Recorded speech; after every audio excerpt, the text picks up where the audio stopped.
जब ऊपर वाले की दुआओं और आशीर्वाद का स्रोत यानी मंदिर, मस्जिद, गुरुद्वारे, चर्च भी कोरोना के संकट में बंद थे, तब अस्पताल में डॉक्टर ही थे जिन्होंने देश में संक्रमण के सामने अपना धर्म निभाकर देशवासियों को बचाया। वो डॉक्टर जो खुद को न भगवान कहते हैं न देवदूत समझते हैं, उन्हीं डॉक्टर्स को देवदूत, भगवान बताकर सियासत ने सम्मान तो दिया, लेकिन देश की रक्षा में जान गंवाने वाले डॉक्टर्स के लिए मदद का ऐलान करके बहुत से लोगों को भुला दिया। इसीलिए जरूरी है आज की दस्तक। नमस्कार, मैं श्वेता सिंह आपका स्वागत करती हूं। रात के 10 बज रहे हैं, आप आज तक पर दस्तक देख रहे हैं।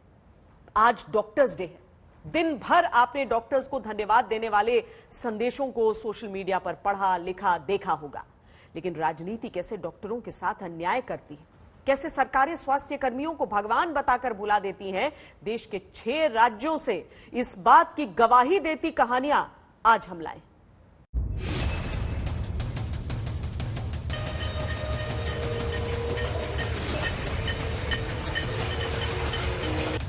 देवदूत बताकर जिनके सम्मान में ताली भी बजवाई और थाली भी, फिर भी देश को कोरोना से बचाने में अपनी जान गंवाने वाले डॉक्टर के घर वालों को क्यों अकेले छोड़ दिया गया?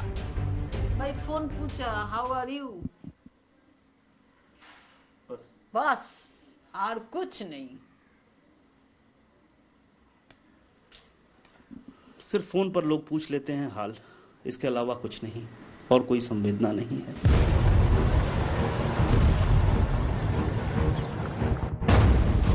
जमीन से लेकर हवा तक से जिन डॉक्टर्स के सम्मान में फूल बरसाए गए, फिर भी देशवासियों के प्राण बचाने में जिन डॉक्टर ने अपने प्राणों की बाजी लगा दी, उनके घर वालों की मदद के नाम पर नियमों का बंधन लगाया गया। कोरोना वॉरियर थी तो सरकार की ओर से कोई मदद नहीं? नहीं, किसी भी तरीके? नहीं, कुछ भी नहीं। पीपीई किट पहने जिनके शरीर के भीतर से किलो भर पसीना निकलता था, लेकिन वो डॉक्टर कभी कर्तव्य निभाने से पीछे नहीं हटे। तो फिर जिन डॉक्टर को देश में कोरोना योद्धा बताया गया, डॉक्टर्स डे पर आज दस्तक देकर सरकारों से पूछिए कि देश के वो देवदूत क्यों देश के लिए जान देने के बावजूद मदद के लिए तरसाए गए? क्यों देश में डॉक्टर्स को अब भी अपनी ही सैलरी के हक के लिए हड़ताल करना पड़ता है? क्यों स्वास्थ्य कर्मियों को गांवों को कोरोना से बचाने के नाम पर प्रति घर एक टॉफी के बराबर वेतन दिया जाता है? क्यों स्वास्थ्य कर्मियों को अपने हक का वेतन पाने के लिए धरना देते हुए बेहोश होना पड़ता है?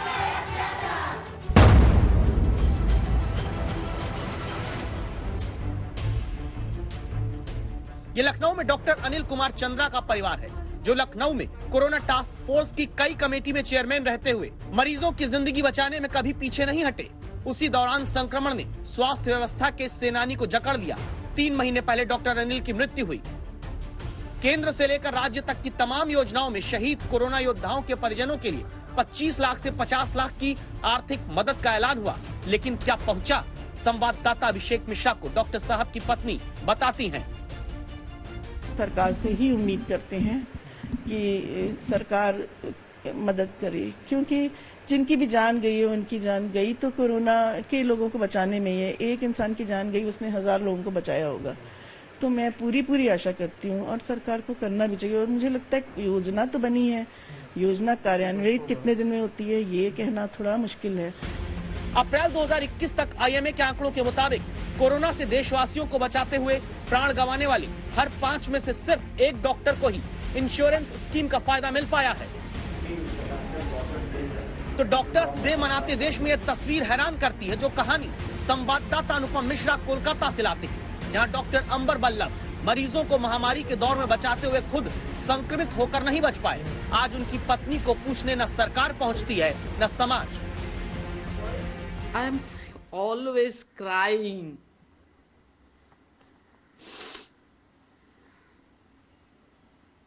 बहुत मुश्किल रहा होगा। बहुत मुश्किल। I don't know any help. कोई हेल्प नहीं मिली। नहीं। अब सोचिए, आप अगर डॉक्टर घर पर बैठ जाते तो क्या होता? कोई सांसद, विधायक, मंत्री आकर इलाज कर लेता क्या? ऐसे ही रांची में लोगों का इलाज करने से डॉक्टर जे पॉल पीछे नहीं हटे, कोरोना से लड़ते हुए शहीद हुए। गरीब लोग को सेवा करने के लिए वहां गए और फिर हो गया इन्फेक्शन। झारखंड में कोरोना के कारण 61 डॉक्टरों ने जान गंवाई। हेमंत सोरेन सरकार सिर्फ एक डॉक्टर की आर्थिक मदद कर पाई, न ही 1 महीने का अतिरिक्त वेतन देने का वादा डॉक्टरों से पूरा हो पाया। आज तक के दस्तक देने पर स्वास्थ्य मंत्री कहते हैं 1 माह का अतिरिक्त वेतन की बात है, वो हम लोगों ने कैबिनेट से उसको पास कर दिया है। और जहां तक उनको जो है जो मुआवजा राशि वगैरह का भी है, केंद्र सरकार को भी उसमें हम लोगों ने केंद्र सरकार के पास भेज दिया है। एक दिन डॉक्टर्स डे के नाम पर पूछकर सियासत क्या करती है। जिन्होंने करोड़ों देशवासियों की सांसों की रक्षा में अपनी सांसों की कुर्बानी दी, उनके परिजनों को पहुंचाई जाने वाली मदद भी अभी सरकारी फाइलों में राजधानियों के बीच घूमती है। रांची से सत्यजीत कुमार और कोलकाता से अनुपम मिश्रा के साथ अभिषेक मिश्रा, लखनऊ आज तक। महीनों घर परिवार से दूर रहे, 24-24 घंटे अस्पताल में दौड़ते रहे, सैकड़ों मौत संसाधनों की कमी के कारण अपनी आंखों के सामने देखी तो टूटे लेकिन बिखरे नहीं, फिर जुटकर हजारों जिंदगियां बचाईं। ऐसे में संक्रमण डॉक्टर्स की मृत्यु का कारण भी बना। इंडियन मेडिकल एसोसिएशन के अनुसार अब तक कोरोना के समय में 1,500 से ज्यादा डॉक्टर खुद कोविड के संक्रमण में आकर जान गंवा चुके हैं। कोरोना की पहली लहर में देश में 750 और दूसरी लहर में 800 डॉक्टरों ने नागरिकों की रक्षा करते हुए प्राण गंवाए हैं। इस साल दिल्ली में सबसे अधिक 128 डॉक्टर्स की मौत कोरोना से लोगों को बचाते हुए हुई है। गुजरात की कहानी अब देखते हैं, जहां कोरोना से सरकारी अस्पतालों के 95 डॉक्टर्स ने अपनी जान मरीजों की रक्षा करते हुए गंवाई। निजी अस्पतालों में भी चिकित्सकों ने कोरोना के समय में कर्तव्य निभाते दम तोड़ा, जिनके परिजनों को नियमों की आड़ में मदद तक नहीं मिली।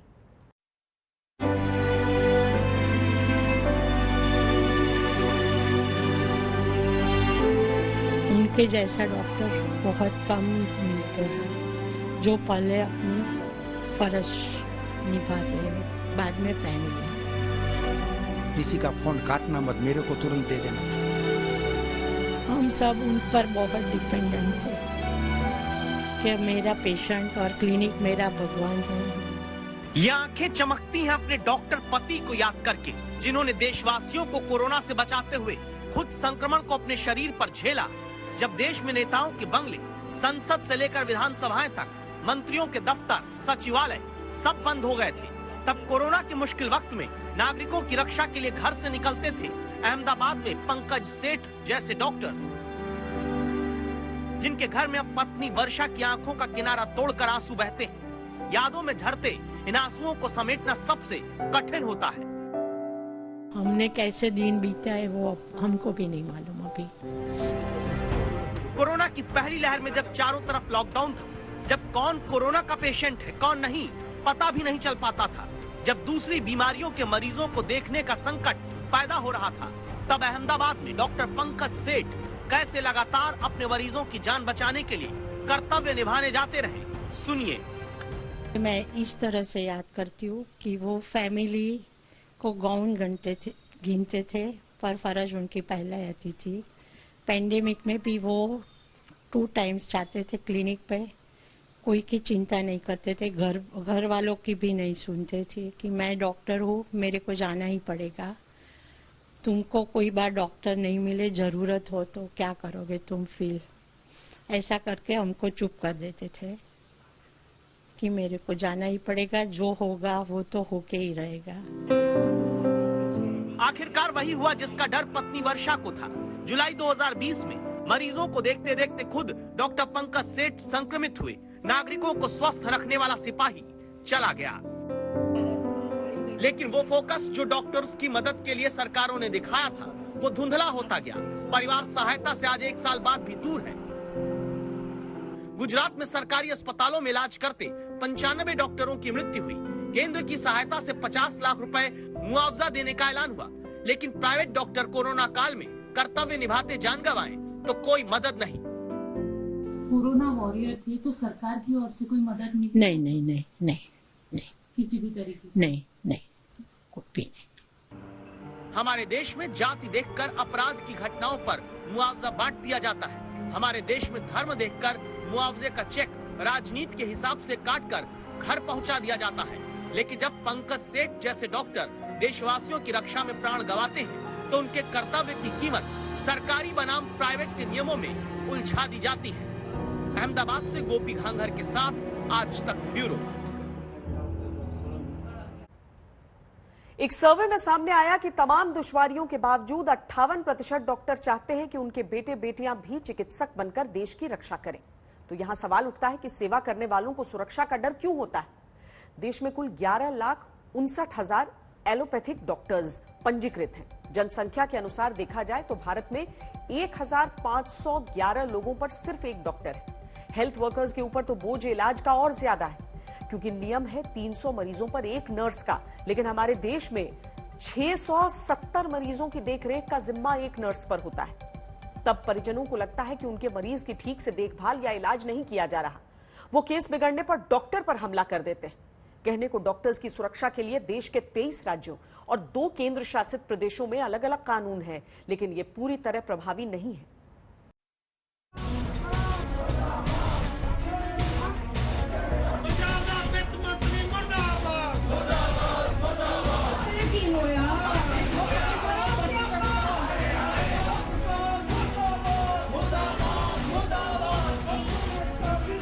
जो अपनी जिंदगी के एक लंबे वक्त तक चिकित्सा शिक्षा हासिल करके मरीजों की रक्षा करते हैं, उन्हें प्रदर्शन करना पड़ेगा।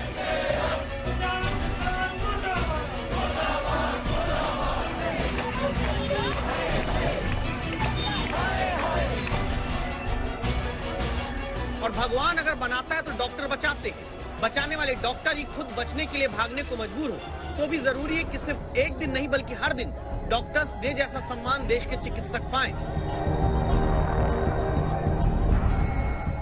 सैलरी और सिक्योरिटी, आर्थिक और शारीरिक सुरक्षा देश के हर राज्य में डॉक्टर्स के भीतर देखी जाती है।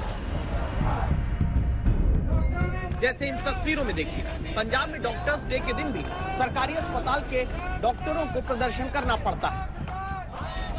फरीदकोट में सैलरी काटे जाने को लेकर नाराज डॉक्टर भीख मांगकर आंदोलन करते हैं। ओपीडी बंद कर दी।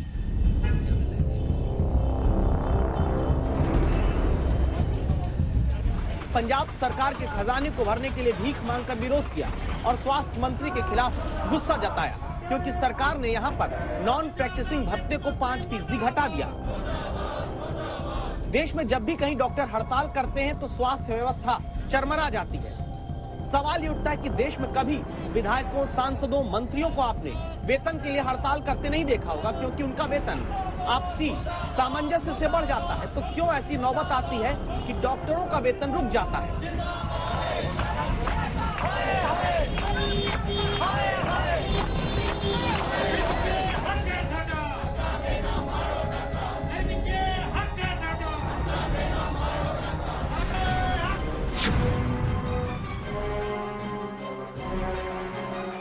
जून महीने में असम के होजाई जिले से आई इन तस्वीरों ने एक बहुत बड़ा सवाल पैदा किया। सवाल ये कि क्या जीवन रक्षकों की रक्षा करना भी कुछ लोग नहीं सीख पाए? जहां कोरोना से एक मरीज की मृत्यु के बाद युवा डॉक्टर को भीड़ घेरती है। लोगों की जान बचाने वाले डॉक्टर को नीचे गिराकर उन्हें लात से मारा गया, बर्तन से पीटा गया।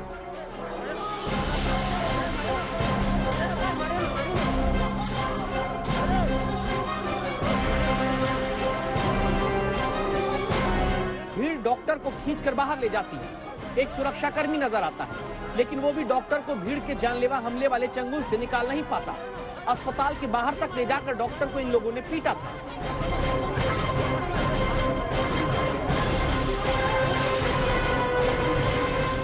इंडियन मेडिकल एसोसिएशन के एक सर्वे के मुताबिक 82% से ज्यादा डॉक्टर्स ने यह कहा था कि उन्हें पेशे में तनाव का सामना करना पड़ रहा है।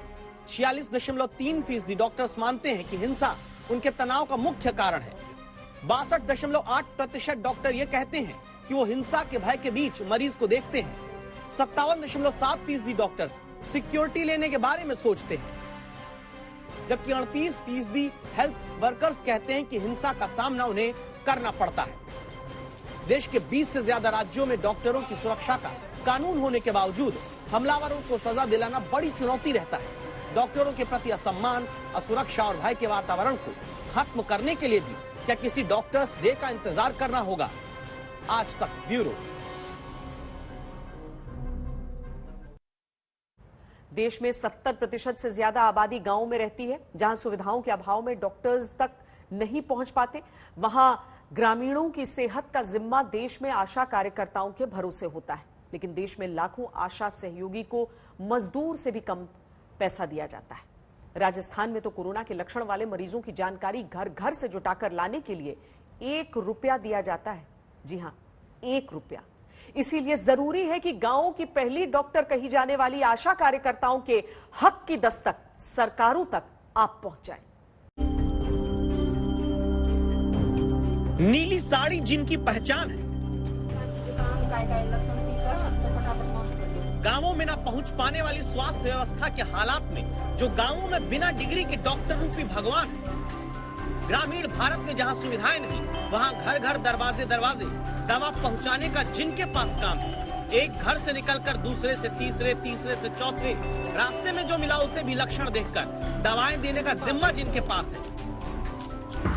राजस्थान में ऐसी आशा कार्यकर्ताओं को कोरोना का सर्वे घर घर करने के बदले प्रति घर 1 रुपया दिया जाता है। गांवों में 1 रुपए में सरकार कोरोना से बचाने चली है।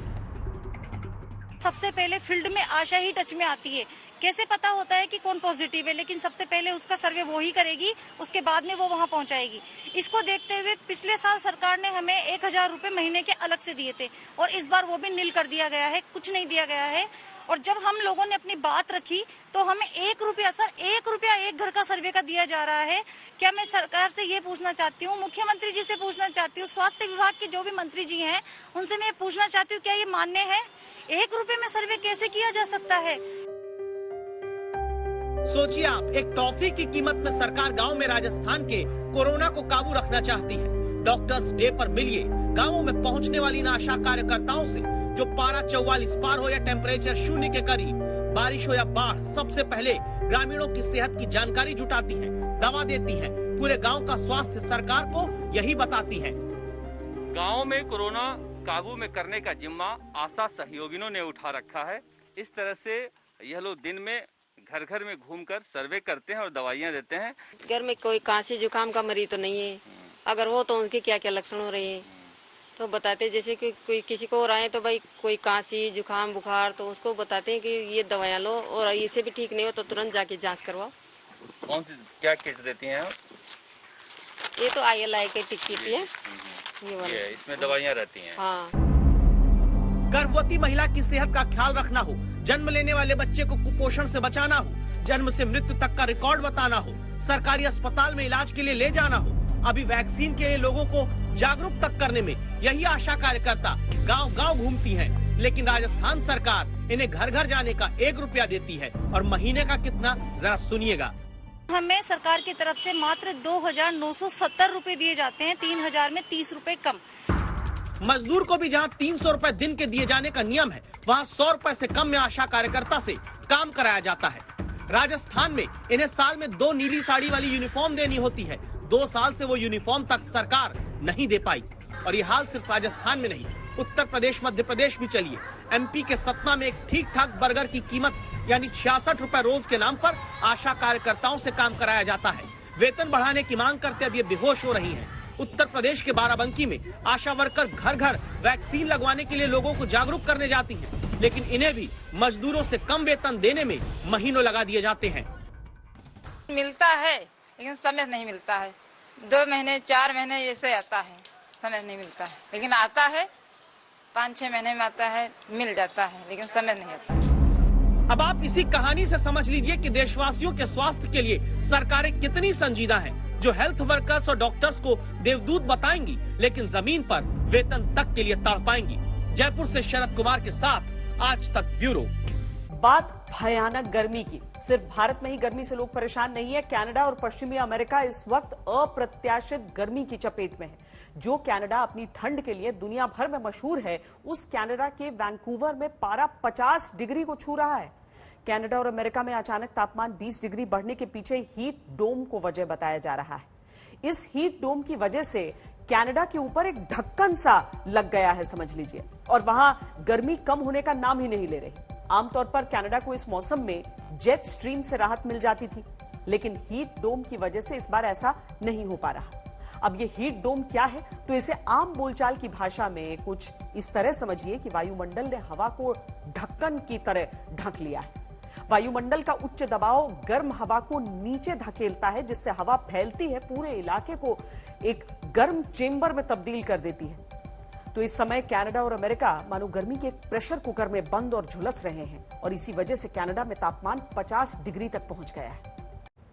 आपको कनाडा ले चलें और वहां सड़कों के पिघलने और धूप में ऑमलेट बनने की तस्वीरें दिखाएं। उससे पहले देश की बात कर लेते हैं, जिसका 72% इलाका अपने हिस्से की बारिश का बेसब्री से इंतजार कर रहा है। इसमें दिल्ली भी शामिल है, जो 43 डिग्री का टॉर्चर झेलने को मजबूर है।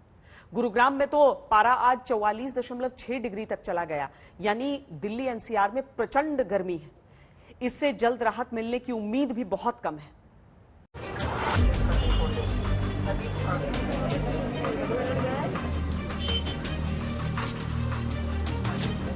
दिल्ली में कोरोना से लोगों को बचाने के लिए सरकार कहती रह गई कि बहुत जरूरी हो तभी बाहर निकले, मगर दिल्ली वाले नहीं माने। लेकिन जो काम कोरोना का डर नहीं कर पाया, महामारी को लेकर जागरूकता न कर सकी, वो काम दिल्ली की गर्मी ने चुटकियों में अंजाम दे दिया। दिल्ली की जिन सड़कों पर लोगों की भीड़ रहती थी, वो सुनसान है। रिकॉर्ड गर्मी का खौफ इतना ज्यादा है कि आजकल लोग घर से निकलने से पहले 100 बार सोचने लगे हैं। गर्मी बहुत ज्यादा हो रही है और ऐसी भरी गर्मी में हमारे पास कोई सवारी नहीं है। हमारा काम धंधे पे बहुत फर्क पड़ता है, कोई आता नहीं है हमारे पास। 3 दिन से बहुत बुरा हाल है। अच्छा, बहुत ज्यादा ही बुरा हाल 3 दिन से। अभी में रात में नाइट में लाइट भी कट जाती है। हम तो परेशान हो रहे हैं। एमपी से आए हम कल्पना नहीं कर रहे थे इतनी गर्मी लगेगी। काफी गर्मी है, काफी गर्मी है सर। सन्नाटा पड़ा रहा, गर्मी की वजह से कोई बाहर नहीं निकल रहा है। दिल्ली में बुधवार को साल का सबसे गर्म दिन दर्ज किया गया। बुधवार को दिल्ली में तापमान 43.5 डिग्री सेल्सियस दर्ज किया गया, जो सामान्य से 60 डिग्री ज्यादा था।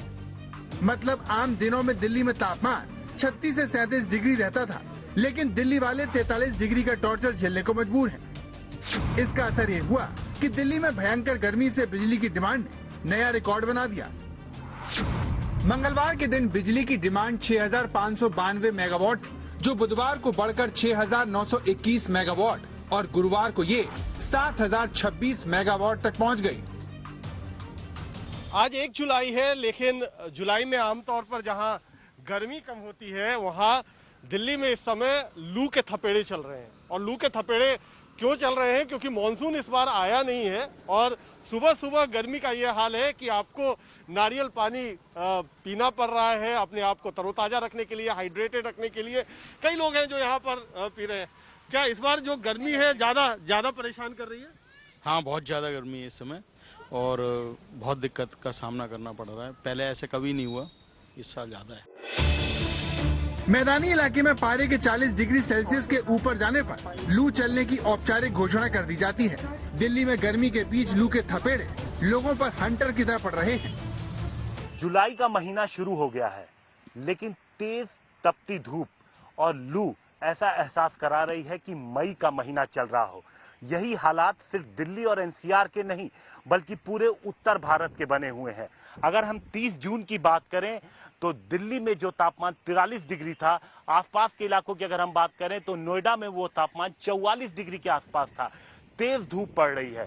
दोपहर के वक्त ऐसा हो रहा है कि लोग घरों से निकलने से बच रहे हैं। इस वक्त हम मौजूद हैं, आपको बताएं कि नई दिल्ली इलाके में विजय चौक के पास, और आप देख सकते हैं कि सुबह का वक्त है, लेकिन ट्रैफिक सड़कों पर कितना कम है।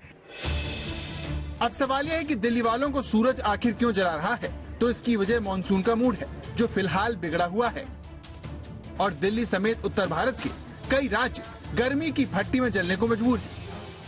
लेकिन सवाल यह है कि तापमान के सामान्य से 7 डिग्री ऊपर जाने की वजह क्या है? तो इसके जवाब मौसम विभाग पाकिस्तान से आने वाली गर्म हवाओं को दोषी मानता है। ये सारी विंड्स ऐसे आपकी पाकिस्तान तरफ से आ रही है। It is coming westerlies are sort of south westerly winds over entire region हमारा नॉर्थ वेस्ट इंडिया में।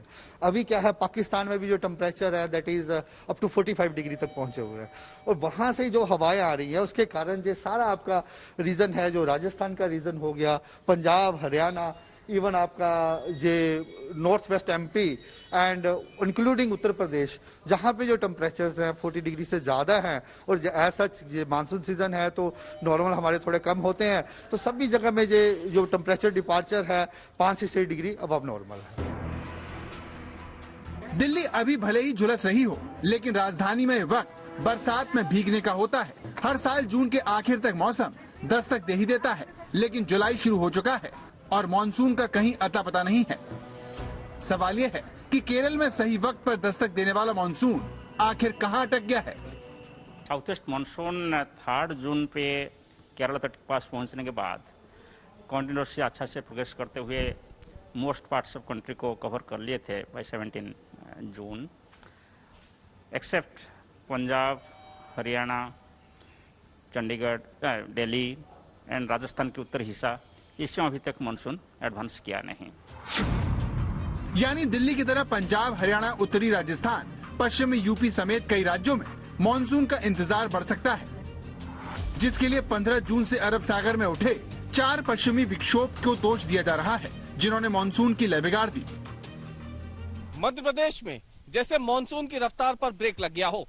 हालात ये हो गए हैं कि दिन भर उमस और चिपचिपी भरी गर्मी से लोगों को परेशान होना पड़ता है।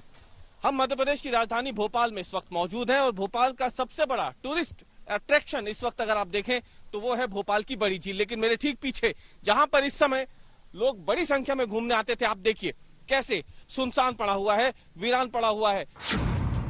लेकिन आपको जानकर हैरानी होगी कि उत्तर भारत के अधिकतर इलाकों में भले ही मानसून नहीं आया हो, लेकिन जून के महीने में देश में 10% ज्यादा बारिश हुई है। मौसम विभाग के मुताबिक जून में औसतन 18 सेंटीमीटर बारिश हो चुकी है, जबकि उसका औसत 16 सेंटीमीटर है, जो तकरीबन 13% ज्यादा है। लेकिन मानसून की मनमानी कुछ ऐसी है कि देश के कुल 694 जिलों में से 501 जिलों में सामान्य बारिश नहीं हुई है। यानी देश का 72% इलाका अपने हिस्से की बारिश का इंतजार कर रहा है। गर्मी ने लोगों को बेहाल कर रखा है और उस पर से उमस से लोग किसी भी तरीके से राहत मिलने की उनको उम्मीद नहीं दिख रही है। लोगों को बाहर निकलना पड़ रहा है, सफर के लिए बाहर निकलना है, उनके लिए मुश्किलें ज्यादा बढ़ गई हैं, क्योंकि उमस भरी गर्मी ने लोगों के जो पसीना है वो बह रहा है, कहीं से राहत नहीं मिल रही है। घरों में जो लोग हैं वो बिजली की आवाजाही से परेशान है। अब सवाल ये है कि इस गर्मी से लोगों को कब राहत मिलेगी। दिल्ली और आसपास के इलाकों में बारिश की बारी कब आएगी, इस बारे में मौसम विभाग से अच्छी खबर नहीं है। हम पूर्वानुमान दे रहे हैं कि आपका अभी 7 से 10 दिन तक डेफिशिएंट रेनफॉल रहेगा। स्पेशली ये जो एरिया है नॉर्थ वेस्ट इंडिया का, पंजाब, हरियाणा, वेस्ट यूपी, राजस्थान, मध्य प्रदेश, इसमें जो हमारे कृषक भाइयों हैं वो उनका जो प्लानिंग स्ट्रेटेजी है इसको देखें और अकॉर्डिंगली स्टेप लें। तो मुश्किल ये है कि 7 जुलाई तक तो मानसून के किसी भी हिस्से में अगर नॉर्थ ईस्ट को छोड़ दें तो एक्टिव होने की संभावना नहीं है। अगर 7 जुलाई के बाद एक्टिव भी होता है तो पहले पूर्वी राज्यों को कवर करेगा, फिर मध्य भारत और फिर नॉर्थ वेस्ट यानी दिल्ली और उसके आगे बढ़ने की गुंजाइश है। लेकिन सवाल ये है कि दिल्ली और उसके आसपास के राज्यों को बारिश का इंतजार क्यों करना पड़ रहा है। आखिर देश में कहीं ज्यादा तो कहीं कम बारिश क्यों हो रही है। बिहार में 20-21 जून से लगातार बारिश हो रही है, जिससे चंपारण, मुंगेर और लालगंज के कई हिस्सों में बाढ़ आ गई है। अगर बात दिल्ली की करें तो जून महीने के 6 दिनों में 70 मिलीमीटर बारिश यहाँ होती रही है, लेकिन इस बार उससे आधी बारिश भी नहीं हुई। जानकार कम ज्यादा बारिश वाले मौसम के इस बदलते व्यवहार को अच्छा संकेत नहीं मानते, क्योंकि इससे बारिश के दिन कम होते जा रहे हैं और अब कम दिन में ज्यादा बारिश हो रही है, जिसने देश भर में कहीं बाढ़ तो कहीं सूखे की हालत पैदा कर दी है। दिल्ली से कुमार कोणाल, आशुतोष मिश्रा, भोपाल से रवीश पाल सिंह, लखनऊ से संतोष कुमार, चंडीगढ़ से सत्येंद्र चौहान के साथ आज तक ब्यूरो। दिल्ली और देश के ज्यादातर इलाके एक्सट्रीम वेदर कंडीशंस का शिकार हैं, मतलब कुछ भी सामान्य नहीं है। ऐसा ही कुछ कनाडा में हो रहा है, जहां पारा 50 डिग्री को छू रहा है, जो कनाडा में कभी नहीं हुआ।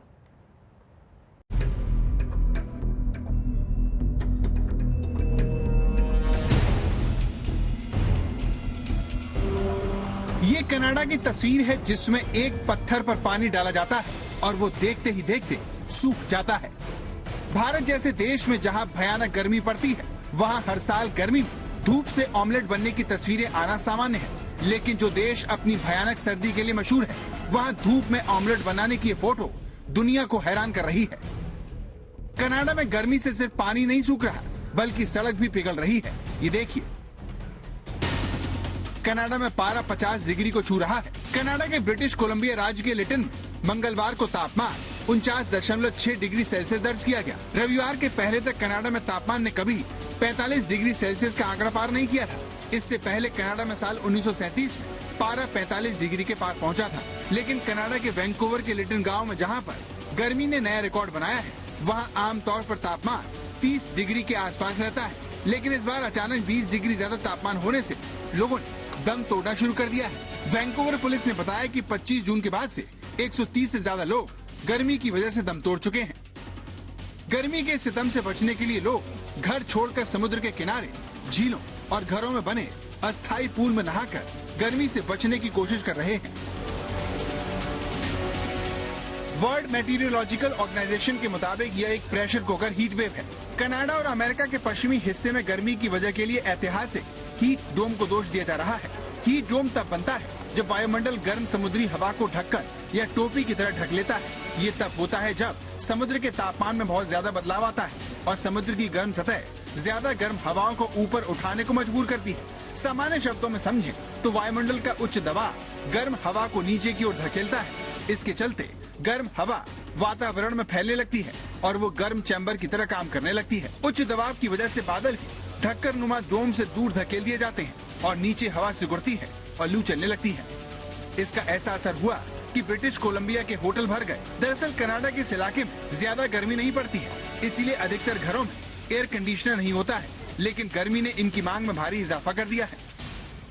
That's 4 times as much as what we typically see, especially in June. Usually we don't get this heat till July, maybe August, so definitely surpasses what we've ever seen before. Like Vancouver, but it's an interesting experience. Yeah, it's been nice getting outside, but we've basically been consuming gallons of water.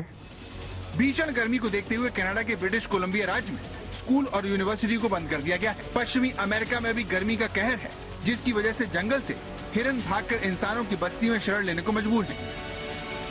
गर्मी की यह हालत America के Oregon प्रांत से लेकर Canada के Arctic इलाके तक फैली हुई है। मौसम विभाग का कहना है कि आने वाले कुछ दिनों तक यहाँ ऐसे ही गर्मी रहेगी। आज तक ब्यूरो। मौसम में जो ये बदलाव आ रहे हैं वो दुनिया को याद दिलाते हैं कि प्रकृति का शोषण अगर नहीं रोका गया तो और गंभीर नतीजे देखने को मिल सकते हैं। देखते रहिए आज तक।